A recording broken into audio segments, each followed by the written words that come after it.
I'll be holding you.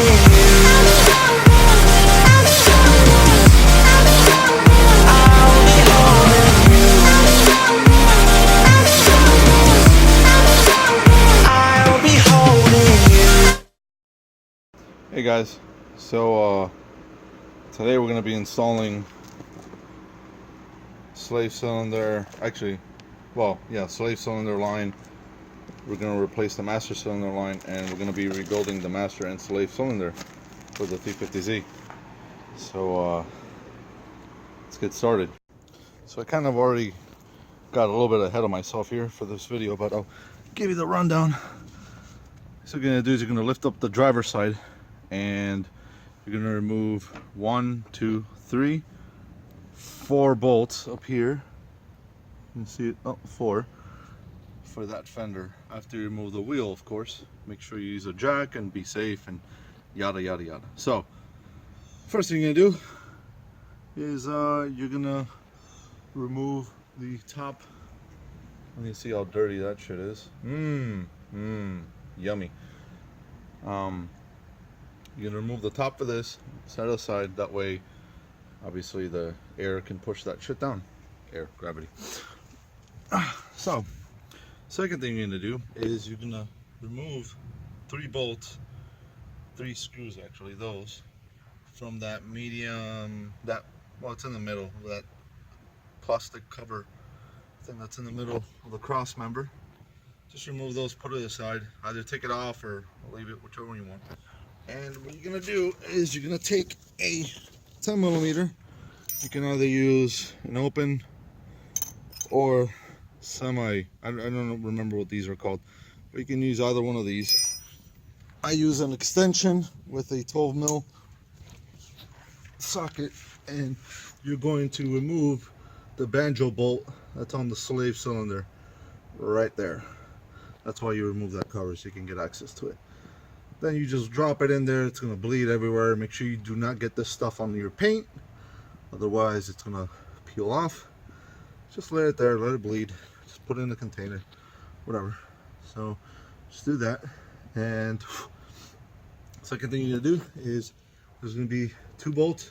I believe they're 12mm on the slave cylinder. Just going to take those out, pull the slave cylinder out, and that part's done.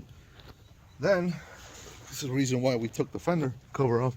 It's because I'm going to be removing all of this crap. This is why the 350Z is a pain in the ass to bleed. That piece of shit right there. So I'm replacing all of this mess with one easy to clean line. So to get that one loose, you use 10mm wrench. You should probably use this one because this will give you less of a chance of the bolt stripping, and you do not want to strip this bolt, otherwise you're gonna be in a heap of trouble. So try to use one of these. And what you're gonna do is you're gonna come under here, and the bolt that you're gonna be, let me see if I can show the camera again. That's the bolt right there. You can see it. That's what you're gonna be removing. So just after this thing is bled, just put on some gloves and just remove that top bolt, and this whole line will fall off. And then we get to the fun part, which is the master. Alrighty, I'm gonna do this now because I can't hold the camera and do this, but it'll give you a better in-close idea of where you have to be removing it. Okay, so mine's pretty much bled. I'm gonna start removing this hose right here. Alright guys, so I got the 2 off. Couldn't show you because of how much of a pain in the ass it is, but this guy right here has a clip like this. Pretty sure you may have saw it in the previous clip, where basically, let me see if I can align these two. These sit like this, right? And it's clipped on here.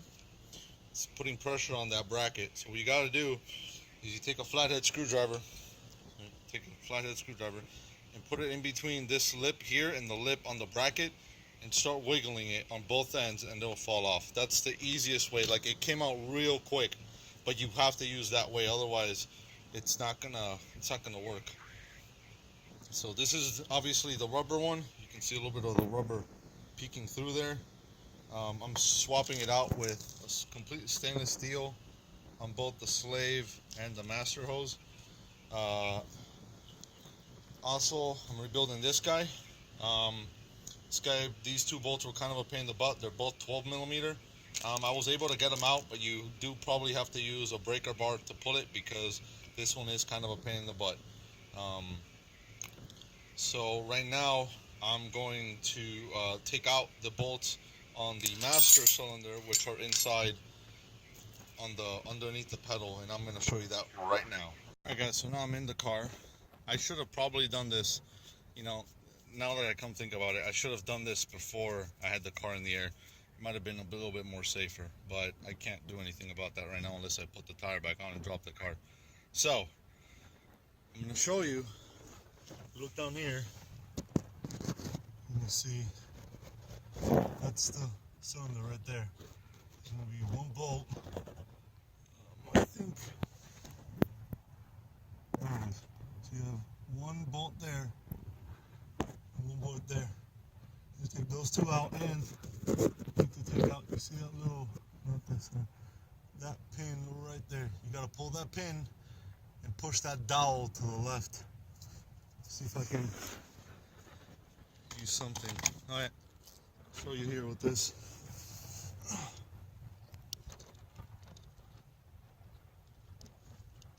This, yeah. So this pin right here needs to be removed. You slide this down and you push this dowel towards that way, and then you remove that. Sorry about that. I pressed the power button on the camera. Anyway, you can remove that 10 mil up there, and then that 10 mil right there, and then you'll be able to slide this guy out. Alright, so I'm gonna start ahead and do this now. Make sure it's a deep socket because you're gonna need one. Pretty sure it's 10 millimeter. If not, it's gonna be 12, one of the two. So I'm gonna go ahead and take these two out and then pull the master out of the front. Guys, so I removed both the nuts and the little dowel, and now come around here. So what I did also to make it easier for room to get these guys in here is I removed the bracket for the fluid. That bracket has two bolts, both 10 millimeter, and two washers in between it, so be careful, don't drop them. You can use a magnet like I did to pull them out, and that should be fine. So right now the hose is back here, and now I basically already unplugged it on the bottom, and so basically now I just have to weasel this guy out. And,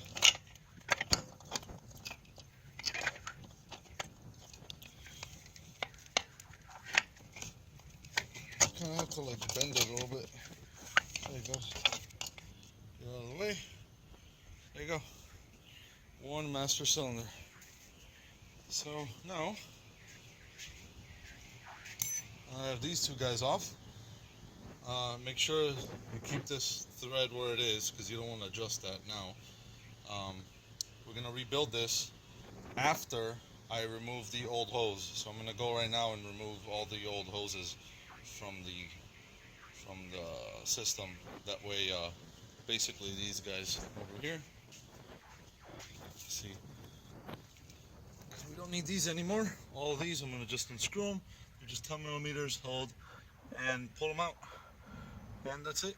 So I'm going to remove this guy from here because it might be easier to pull this up than it is to pull it from up here, because you can see that line down there bends all over the place and goes into a grommet that's back here, right there, in that little corner over there. You can see the grommet, that's where it goes.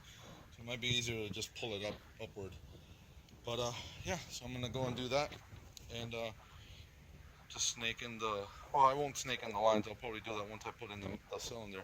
But then I'll get to the rebuilding section either today or tomorrow, because it's kind of getting dark, so I might do this tomorrow. That's beautiful. But yeah, so I'll get to this and then we'll continue this tutorial. Alright guys, sorry about that. Apparently my camera crashed and corrupted my thing, so I'm going to try to explain it quick on how to do this. Basically what you're going to do with your slave is you're going to pop this boot off here using a flathead screwdriver, and then you're going to encounter this little dowel pin, which actually has this broken spring. Oddly enough, broken spring. So you're going to see this dowel in here. You're going to be like, how the hell do I get this out? What you're going to do is you're going to put this slave cylinder on top of a bigger socket. You're going to knock it like that on the table, and then this is going to come, with every knock, it's going to come sliding forward and forward and forward until it comes out, and then you can take it out. You're also going to remove this pin from this sleeve. Just pull it out, and you're gold. For this guy, you're gonna see this like that, right? So what you're gonna do is, on this little lip, there's this little clip here, which you basically just compress these two sides with a clip removal tool, or I use a screwdriver, or a pair of needle nose pliers, and you pop this thing out. You carefully, because this is under spring tension. This is a pretty beefy spring. You pull this out slowly, and this whole unit's gonna come like that as one. It's gonna be full of grease and oil and all this shit. And just take all this stuff out and clean everything in here. As you can see, this is really, really dirty. If I can show you right there, it's really dirty. All that's gonna be cleaned up and basically rebuilt fresh. And so is this. The kit comes with pretty much everything that you're gonna need to rebuild this, except obviously like the hard parts. But it comes with all these seals, a new boot. It does not come with this, so you need to save this part. And it comes with all the. If you buy the full kit, it'll come with all the banjo bolts and washers that you're gonna need to replace everything with. So after you do this, I'm gonna go ahead and clean this up. I'm gonna remove this piece by pushing in this pin out, taking this and cleaning it really well, and then I'm gonna put it back together. All right, guys. All right, I'm gonna cut this off before the camera decides to crash my file. All right, guys. See you in the next one. Quick reminder: when you're rebuilding this seal comes on top of that plastic rubber ring that you see here. Your kit will come with a new ring. Just make sure this is how it's seated. White ring first, then this gasket. So one way to clean this dowel that I use is a drill. So I very gently, actually I already cleaned that side, very gently put it in there so it spins. Take a brush and just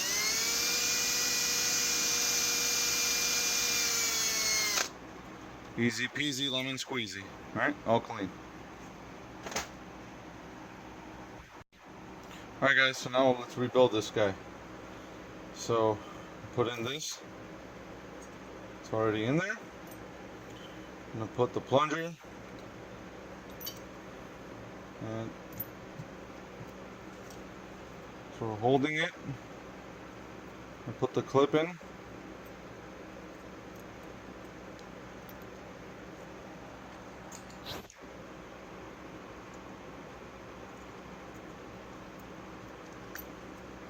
I might have to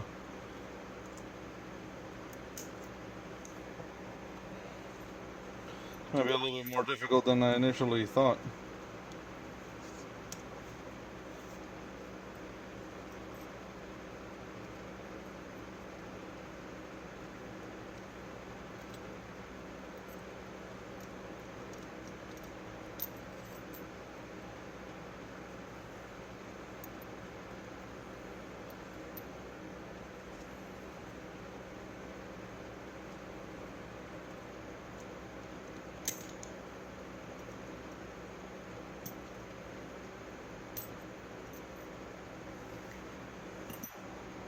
Alright, basically that's what I have to do. Unfortunately, my battery's running out, so I'm going to do this off camera. But that's basically what you got to do. You put this in, push this, and the clip goes on top of this little ring. So wish me luck. Alright guys, so I got the clip in. You can see it's sitting right there on the lip. Everything's all good. Squishy, squishy. Now we just got to put this seal back on. Just gently. Your kit does not come with the seal, so unless you have a new one, I suggest you're very careful with how you apply it. Make sure that it doesn't crack or break or whatnot. Yeah. Actually, I think I have it backwards. So, yeah. Put the seal back on, and this guy's basically rebuilt. There we go. This guy's done. I also went ahead and installed, I cleaned out the filler, and the hose goes like that, so it goes sideways and down into like whatever. But if you don't get it one way, just flip the tube over. I just watched I watched one of my previous videos where I had the naming of this tube. I used the naming. It was facing one way, so I just got the right angle, and that's how it was facing. All right, guys, let's rebuild the slave now. First thing, I'm gonna grab this, put it through.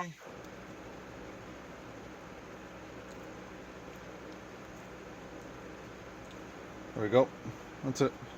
Just put it that way. And that's it for now.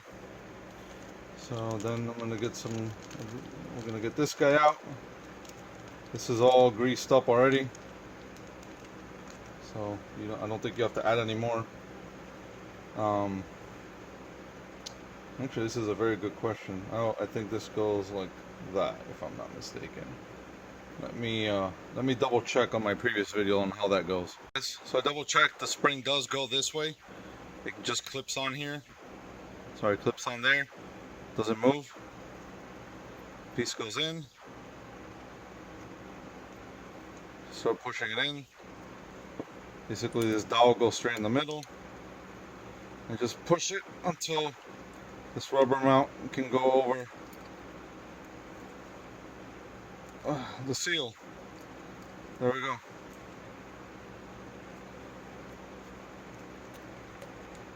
That's it. So there we go. Now these two are rebuilt completely. Alright guys, my battery's about to die, so I'm gonna continue with this tomorrow. Alright guys, so here we are on next morning. It rained, so everything's white. I gotta put down some cardboard to be able to install everything. But yeah, everything is installed. I pre-installed the banjo fitting.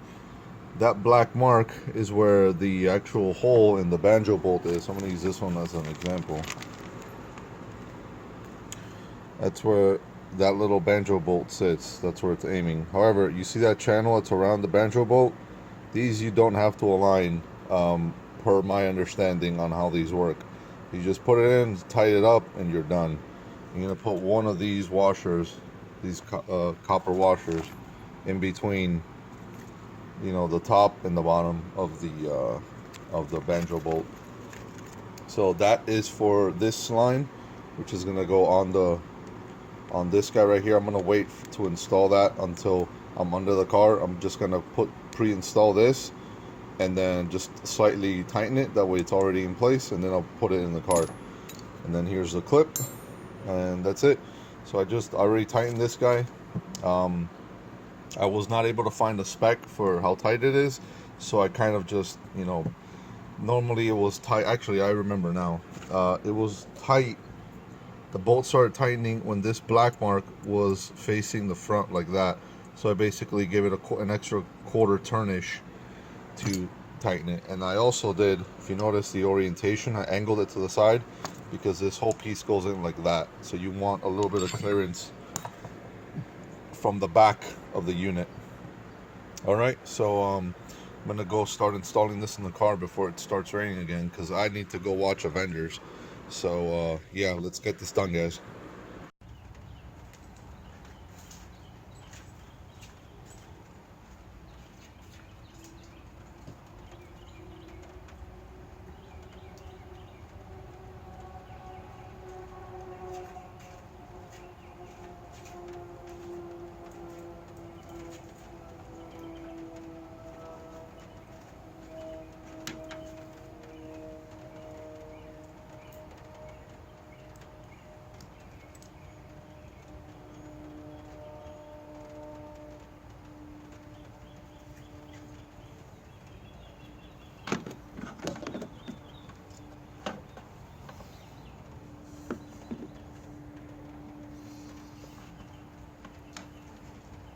So what I'm gonna do now, alright guys, so putting this back is gonna be kind of a bitch. It took me a lot of wiggling to try to get it in, but let me show you what you're gonna want to do. I'm showing this. So you see the line right there? It's getting a nice curve. Make sure there's no kinks in the line. Master cylinder's in, both holes are in. And then this guy's in. So yeah, this is all set. I just have to go inside and bolting up the bolts. One thing I did disconnect was the brake master cylinder sensor, because that helps A, get out of the way, and B, not knock it when you're moving shit around. So I gotta hook that guy back in. But yeah, keep wiggling and messing with it and moving this hose in a different position, or if it makes it easier on you, unconnect that one right there. But I wouldn't, because it's more of a pain in the ass to have to put that clip back in. At least it is for me, than it is for me to just wiggle this entire unit into its final position. Alright guys, so I'm going to start bolting things back up, and then we'll get to the bleeding procedure. Alright guys, so here we are under the car. Already installed the slave, which is basically just the inverse install of, how we took it out. I put that in there. There's the sleeve on the clutch fork, I guess. I'm sure that's all land in there. After that, basically you're going to take your long hose, which is this one, this black one. You're going to route it through here, through the top, and then screw it on. And then you're going to put the clip, which is right there. So I have to do this both hands. So unfortunately, because I'm using my phone, I won't be able to show you. But once you take it out, it's literally the inverse of how we took everything apart. All right, guys. So I'm gonna go ahead and do this, tighten it, and then get back to you on the bleeding. All right, guys. So we're here. Master cylinder's installed. Slave cylinder's also installed with the line. So here's a quick tip. This line, I might be able to pull a little bit more slack out of this actually. So make sure you have all the slack from this line up here. And then I added that little piece of fuel pressure hose so that it would ride between this ledge here. That way, in case if this vibrated or whatever, it wouldn't destroy this very nice braided line. Okay, so and then put on these clips. I'm gonna put a clip here, put one of these clips here, and then just bolt them up, and then it's time to bleed it. Alright guys, here's what it looks like underneath. So you have the hose coming in from there. Oops, there, sneaking all its way down here into here, and then that's how I put it. So at least if it's gonna hit something, it's gonna hit that hose before it hits anything else. That clamp is installed. You might want to use some channel locks to grab on to the clip like that and push it in like this, like my fingers are doing now. You'll be able to get the clip in. It's a little bit of a bitch, but not too bad once you get a good set of pliers in there. And then down here we have the slave cylinder installed and torqued, and then the stainless steel braided line torqued. So now we're gonna find a hose, and then we're gonna bleed this bitch. Alright guys, we're gonna make a one-man bleeder here. I have an old Gatorade or whatever bottle here drying. Once it dries, I'm gonna bleed it. Basically, you're gonna take a cap, pretty much anything. You're gonna get a little hose that fits onto your bleeder valve, and you're gonna make a hole in the center of a cap and a little breather hole on this side. Doesn't matter what you use, as long as it's decently sized and flat, because it has to stay upright. That way the fluid doesn't come back, doesn't burble. Sorry, wrong word to use. That way the fluid doesn't empty and you basically start sucking in air again, because then you're gonna have to bleed it all over again. So yeah, just make one of those little things. You can do it with any household items. This is an old tube from my wife's nebulizer that she doesn't use anymore, so that's what I'm using. And that's it, guys. So I'm gonna wait for this to dry and then start bleeding. Alright guys, so I have some bad news. I was not able to record the clutch line bleeding because, as As you can see, today is really shitty. It's been raining on and off, and I actually did not even have time to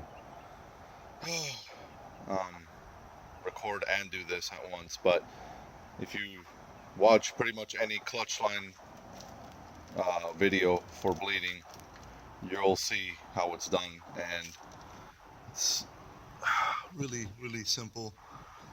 It's not rocket science. I had to ask my wife to come help me because the one-man thing was not working out too well, and because of the rain I had to use a two-man bleed system, which is basically one person pushes the clutch in while the other one opens that valve, and then you close it, and then you push the clutch back up, refill, repeat. I did about 8 times. I'll probably have to do it one more time at some point, but for now that's fine. There aren't any leaks that I can see, at least, so that's good. And yeah, so I'm gonna go ahead and start reattaching everything. The fender liner, everything else is pretty much installed, so that's it, guys. Again, sorry I wasn't able to record that, but this weather is kind of a bitch right now. So with that, again, I'd like to thank you guys for watching. Subscribe, comment, give me an idea of what else you want me to do when I can. I always save my old parts too, just in case. You can see that broken spring right there from the slave. And I write the date on when this was swapped out, so I'm going to do that. But yeah, guys, thank you again very much for watching, subscribing, sharing, etc. It really helps me out getting parts for this car and showing you guys at least somewhat what you should be doing for this. If the weather was better, I would have shown it to you, but unfortunately it's literally raining every 5 minutes, so I kind of want to finish this up. Alright guys, thank you again very much for watching, and I'll see you guys next time. Hey guys, so clutch is bled. I'm gonna go get some gas right now. So one thing you will have to do is that on your pedals, you're gonna have to do this a couple hundred times to get the pressure back up to normal. Once you do that, though, you'll be good to go, and clutch should be behaving pretty well. If you feel any sponginess after a while, you may have to bleed it again. I'm probably gonna bleed it in about a couple days while the bubbles, you know, go around the system. I'll bleed it again, and then that should be the final bleed. And yeah, that should be good. But yeah, it feels really great. There's no sponginess at all, and the clutch engage is much smoother. So yeah, this is just like I thought I was going to end it on the other video, but I figured let me just do it this one. That way you guys can get a little taste of how the drive is. So let's hear the exhaust also, because that's one of the things I haven't done.